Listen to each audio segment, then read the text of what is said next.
Well, hello, friends. Today I come to you because I want to teach you a very short lesson, but very important lesson about preparing your mind for a pastoral care visit, which means that's more than just a hospital visit. It might include a visit to a rehab center, somebody's home, or some other type of medical facility. And I would encourage you to take notes today. I know you won't be able to keep up with me, but that's the one advantage of us having it recorded and posted on our website. You can keep going over it and you can take notes as you go along. But I think it'd be really important for you to take notes if you can. So before you go to a hospital or other medical facility, you should ask yourself some questions to put yourself in the right frame of mind. And I'm going to give you these questions. So these are the ones you might want to write down. You might want to ask, how would I feel if I were in their shoes? What would it be like for me to be in their medical condition? What would I expect to feel like? Secondly, what are they feeling right now? In fact, that is a great question to ask people when you visit them. Can you tell me how you feel about your surgical procedure or the procedure you're going to have? It's important to get at their feelings. Thirdly, the question would be how can Jesus speak to them in this moment of their physical and maybe mental, emotional needs? And then how can I pray for them? In fact, I want to encourage you to ask them that question. Therefore, you will be able to ascertain from them what's really on their mind. Example I can give you is I did a pre-op prayer for somebody the night before the surgery, and in my questioning of this person, they expressed to me they had a lot of anxiety about their procedure. So that gave me a hint of how to best pray for them. Then the other one I would want to ask is, what do they need to hear from you right now? What are some of the things that God may place on your heart that maybe you want to share with them when you're visiting them? And then another one is, how has Jesus been there for them? And this is another great question you might want to ask them in terms of your conversation with them at some point, is how has Jesus been here for you during this medical condition you're going through? And then another one is, what can I say, or what can the Bible say that I want to share with them to offer comfort? And then how can I show them that God cares and loves them? And ultimately, you want God to work through their hearts and through you, because a hospital visit is a very extremely spiritual experience. In fact, a lot of Jesus' ministry in the Bible, when you read it, is that Jesus ministered to the sick. And he still needs people to visit in his name, and that's what you and I are about. And prayer is a way for us to connect you and the patient, the family members who might be there, and God. So I just want to give you just about 5 or 6 little tools that you might use when you think about praying for somebody, because prayer is essential for a good visit. For one thing, I always ask permission to pray. And don't be offended if they say to you, I don't think I want to pray right now.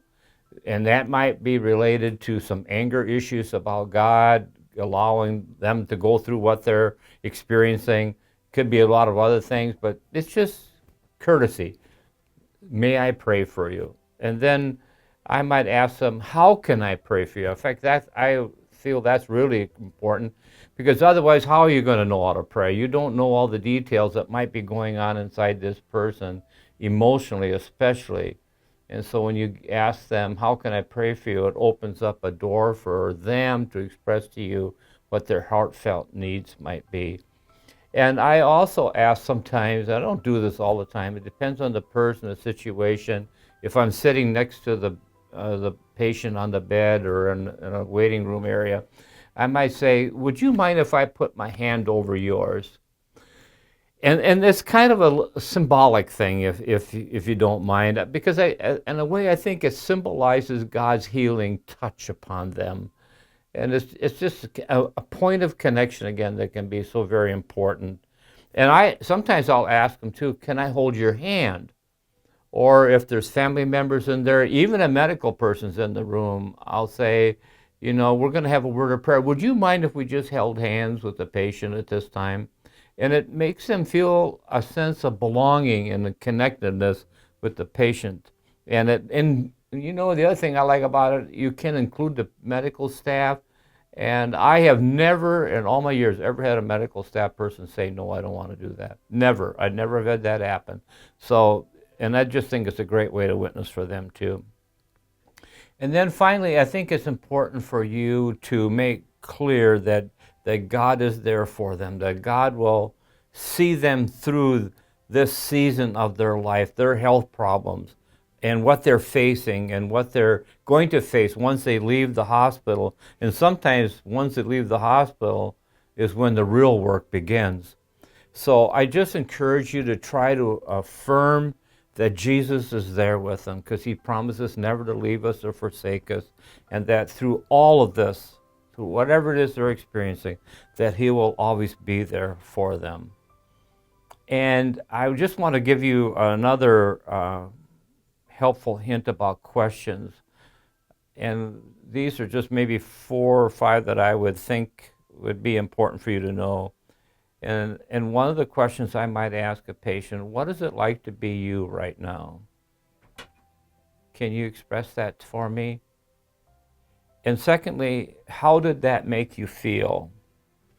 And again, I'm going back to the feeling side of things. I want them to express their feelings, their anger, their fears, their worries, their apprehensions, because then you'll be able to minister more effectively. And a simple phrase is, I'm sorry. And sometimes that's all you need to say. Many times I've just put my hand on somebody's shoulders and said, I'm sorry. And you know what? I've gotten letters afterwards and they'll say, Pastor, that was one of the most amazing things that ever happened to me. And it's all I did is put my hand on their shoulder and I said, I'm sorry. Or you might say something like, can you tell me about this experience that you're facing right now? Just small statements like that can open up an avenue and an opportunity for people to talk to you and express what's really going on in their lives during this hospitalization. And then another question I might want to ask them is, how has this changed you? Has it changed your view of who God is in your life right now? That would be a question I'd want to ask. And another question I might ask them is, what would it be like to be you today? Can you help me understand what that would look like? Because there again, if you get some answers from them, it helps you to be empathetic towards them, because you'll understand what's really going on inside of them. I don't want to give sympathy. I want to be empathetic, which means really crawling inside this person to feel and to think and experience what they're going through. And then one final one I would want to maybe ask people is something like this. What do you need Jesus to do for you today? What do you need Jesus to do for you today? And then when they express that to you, you might say something that says, well, then would it be okay if you and I prayed about that? And people will they'll welcome that.